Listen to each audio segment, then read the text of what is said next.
আজকে সেপ্টেম্বর মাসের 1 তারিখ। তো সেপ্টেম্বর মাসের 1 তারিখে এর আগে তো এই যে কপির জমি দেখছেন, এর আগে তো এখান থেকে আপনাদের পরিচর্যার কথা বলেছিলাম। তখন কিন্তু আবহাওয়া একটু অন্যরকম ছিল। কেমন ছিল? টানা বৃষ্টি চলছিল। তখন কিন্তু আপনার রোদের দেখা মিলছিল না।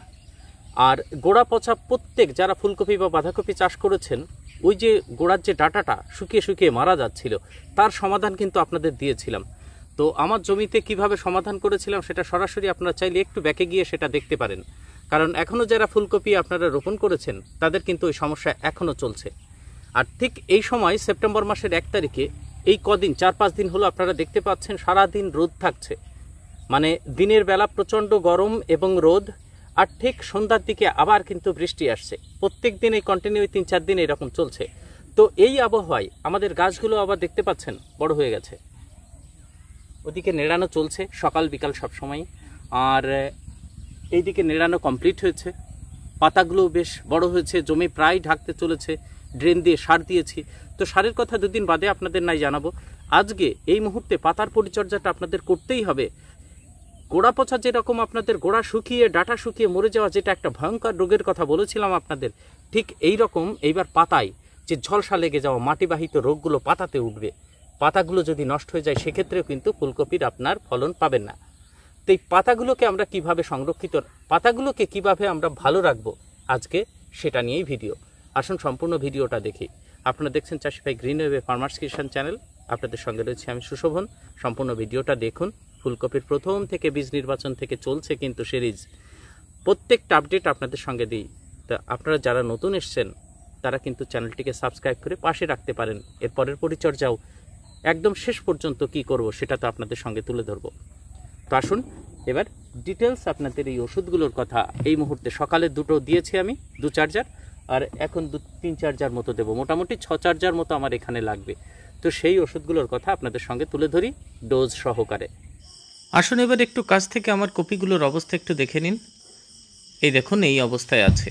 মাঝখান দিয়ে ট্রেন দিয়ে সার দিয়েছি, সবে সারটা খাওয়া শুরু করেছে। দেখুন জায়গায় জায়গায় মরেছে, তো সেখানে আবার নতুন করে রোপণ করা হয়েছে। তো এই অবস্থাটাই আছে এখন। আবার এই দেখুন সারটা দেওয়ার পর হালকা হালকা একটু নীলচে কালার হয়ে গেছে। এগুলো আবার রোপণ করব কদিন বাদেই, 10 দিনের মধ্যে। তো এই হচ্ছে কন্ডিশন জমির। একটা ভালো লাগা আপনাদের সঙ্গে শেয়ার করি। দেখুন এটা কিন্তু আমাদের দেশে, ভারতবর্ষে নয়, এটা পাশের দেশ বাংলাদেশের চাষি ভাই আপনারা যারা দেখছেন, আপনাদের দেশের। কত সুন্দর দেখুন বাঁধাকপি হচ্ছে। এই চাষি ভাই প্রথম থেকেই আমার কাছে একদম বীজ কি লাগানো যায় একদম আমরা পরামর্শ করে, দেখুন কত সুন্দর। এটা ফুলকপির ক্ষেত। আপনাদের ওখানে মানে লোকে বিশ্বাস করতে পারে না বর্ষাকালে এত সুন্দর কপি হয়। এ কপির মানে খুবই সুন্দর কপি হবে। জমিটা দেখছেন কতটা সুন্দর। তা এই দাদার নাম হচ্ছে জিয়াউর রহমান জিয়া। দেখুন আপনাদের স্ক্রিন শেয়ার করছি, দেখুন জিয়াউর রহমান জিয়া, পঞ্চগড় থানা, অটোয়ারা। তো ফুলকপি এবং বাঁধাকপি দুটোই খুবই সুন্দর আছে। যে সমস্যা হচ্ছিল মাঝে মাঝে ফোন করেন এবং সে সমস্যাগুলো কিন্তু কাটিয়ে ওঠা যাচ্ছে। এরপরে দেখুন আরও আপনার পঞ্চগড় থেকে এই দাদার নাম শাপলা দাদা বলি আমি। এই দেখুন দেখছেন ওনার ক্ষেত, ওনারও এটা ফুলকপি। কত সুন্দর করে গুছিয়ে পরিপাটি করে তৈরি করেছেন, এটা ভালো লাগে। এই যে পিছনে দেখছেন এখানে আজকে সকালবেলা আমি এখানে 2-4 জার ওষুধ দিয়ে এখানে কমপ্লিট হয়েছে, আর বাদ বাকি ওদিকে বাকি আছে, সেটা এখন ওষুধ দিয়ে কমপ্লিট করব। তা কি কি দিচ্ছি সেটা আপনাদেরকে অল্প একটু দেখাই। দেখুন এখানে একটা মিশ্রণ তৈরি করেছি যেখানে ছত্রাকনাশক থাকবে। ছত্রাকনাশক দুটো দেওয়া হচ্ছে, আর সঙ্গে দেওয়া হচ্ছে একটা বিষ। কারণ এই পাতার মাঝখানে আপনারা দেখতে পাবেন, এই পাতার মাঝখানে এখন কিন্তু ওই মাছ পাতাগুলো ছিদ্র করে দিচ্ছে। এই লেদা পোকা যেটা বলে সেটা মারার একটা দারুণ ওষুধ, এবং সস্তায় আপনাদের বলবো কি দিচ্ছি। আরেকটা হচ্ছে স্টিকার দিচ্ছি। সেই স্টিকারটা কি, যেটা পাতাতে পড়ার পর যাতে নিচে গড়িয়ে না পড়ে, ছড়িয়ে পড়ে। তো প্রথম যে ফাঙ্গিসাইডের কথা বলবো, বাংলাদেশ এবং আমাদের এদিকে মানে খুব সহজেই পাওয়া যায় এবং দামি সিস্টেমিক ওষুধের ভিতরে বলবো সব থেকে বহুল প্রচলিত যে ওষুধটা সবাই জানেন সেটা হচ্ছে অ্যামিস্টারটপ। ধরুন আপনি খুঁজে পাচ্ছেন না যে আমার গাছে এই রোগ লেগেছে, এই নেটিভ আর অ্যামিস্টারটপ এমন দুটো ওষুধ যে আপনার গাছে আপনি ভাবছেন যে একটা মানে ছত্রাকদার আক্রমণ হয়েছে, আমি কি ওষুধ দেব, কি ওষুধ দিলে ভালো হবে। তো অ্যামিস্টার টপ আপনি চোখ বন্ধ করে দিতে পারেন। প্রায় সমস্ত রকমের, এটা বোর্ড স্পেকট্রাম আপনার ফাঙ্গিসাইড হয়, প্রায় সমস্ত রকমের আপনারা ছত্রাকের বিরুদ্ধে এ কিন্তু লড়তে পারে। আরেকটা হচ্ছে নেটিভো, কিন্তু ফুলকপিতে নেটিভো দিলে পাতাটা একটু কড়া হয়ে যায়, যে কারণে আমরা নেটিভোটা এড়িয়ে চলি।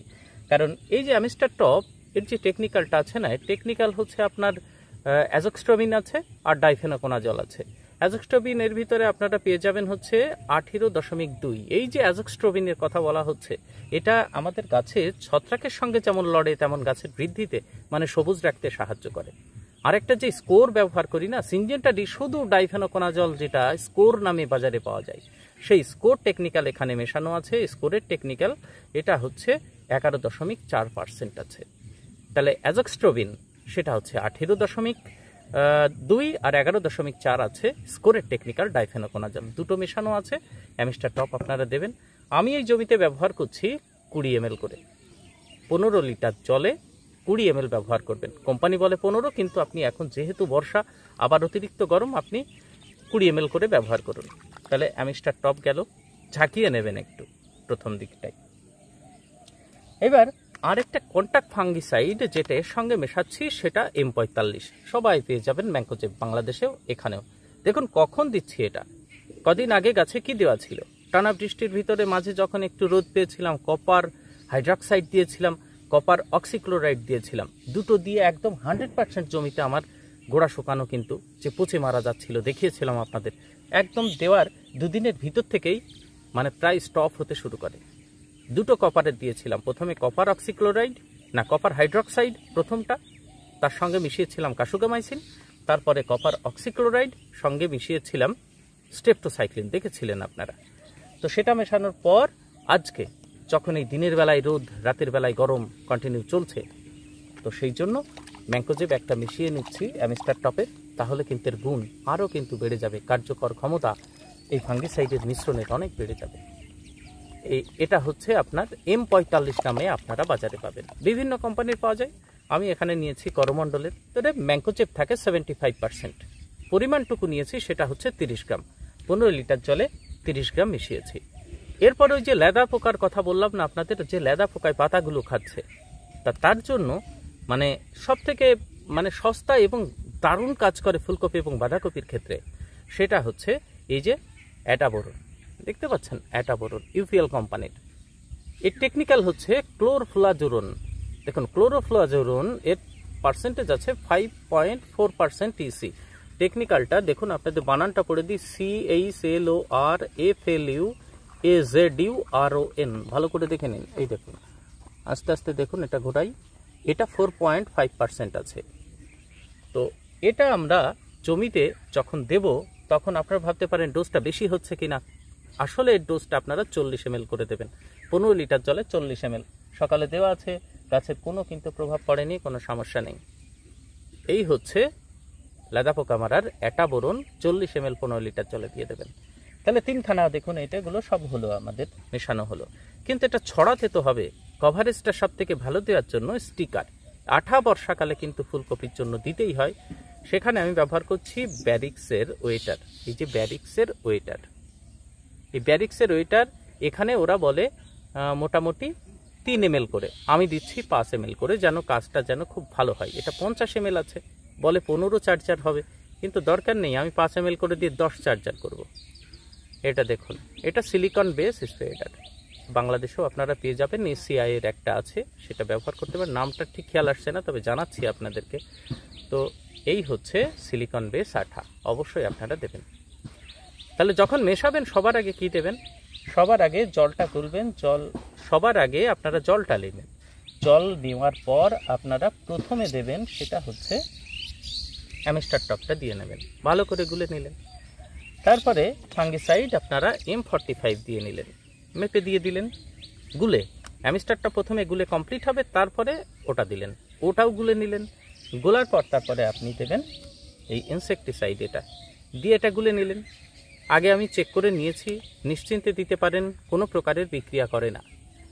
মানে আপনারা এটা তো ইসি ফর্মে আছে, ফাঙ্গিসাইডের সঙ্গে অনেক ফাঙ্গিসাইডের সঙ্গে ইসি ফর্মে থাকা ওষুধগুলো দিলে বিক্রিয়া করে ছানা কেটে যায়, গরম হয় জল। তো সেটা এখানে কোনো সম্ভাবনা নেই, আমি দেখে নিয়েছি, আপনারা নিশ্চিন্তে দিতে পারেন। আর লাস্টে দেবেন এই আঠাটা দিয়ে গুলে নেবেন, ব্যাস। আর একটা বিষয়, বাংলাদেশে আপনারা এটা যদি না পান তাহলে অবশ্যই ইমামেকটিন বেনজোয়েট আপনারা পেয়ে যাবেন। সেটা 5% এসজি ফর্মে মানে দানা আকারে, অথবা আপনি লিকুইড ফর্মে পেয়ে যাবেন। দেবেন, এই মুহূর্তে ভালো কাজ পাবেন। লিকুইড যেটা 15 লিটার জলে 20 থেকে 25 ml দিতে পারেন, কোনো অসুবিধা নেই। আর আপনি 25 গ্রাম দিতে পারেন, যেটা 5% এসজি ফর্মে আছে। তারপরে জমিতে আপনারা স্প্রে করে দেবেন, পাতাটা ভালো করে ধুয়ে দেবেন, পাতাগুলো সুন্দর থাকবে, ভালো থাকবে।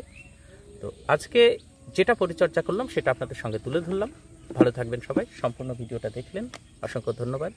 পরের ভিডিওতে আবার দেখা হবে আপনাদের সঙ্গে, কি পরিচর্যা করি। কারণ এখন আমাদের কিন্তু 7 দিন 8 দিন বাদে বাদে গাছে আমাদের স্প্রে করতেই হবে। গাছের পাতাতে লক্ষ্য রাখতে হবে কখন কি রোগটা লাগে, তারপরে আমাদের স্প্রে করতে হবে। কারণ আর কিছুদিন বাদেই কিন্তু দেখবেন গাছে গুটি আসবে, আর গাছের এখন শিকড় ছড়াচ্ছে, মানে চারিদিকে বৃষ্টি পাচ্ছে তো, আর গাছ বড় হচ্ছে, এইবার শিকড় ছাড়বে, মাটি থেকে খাবারটা প্রচুর পরিমাণে তুলবে। এক এক দিনে গাছ এক এক রকম দেখতে পাবেন। এই জন্য এই সময় নজরে রাখবেন। আর সার কি দিতে হয় পরের ভিডিওতে আপনাদের সঙ্গে তুলব। ভালো থাকবেন সবাই।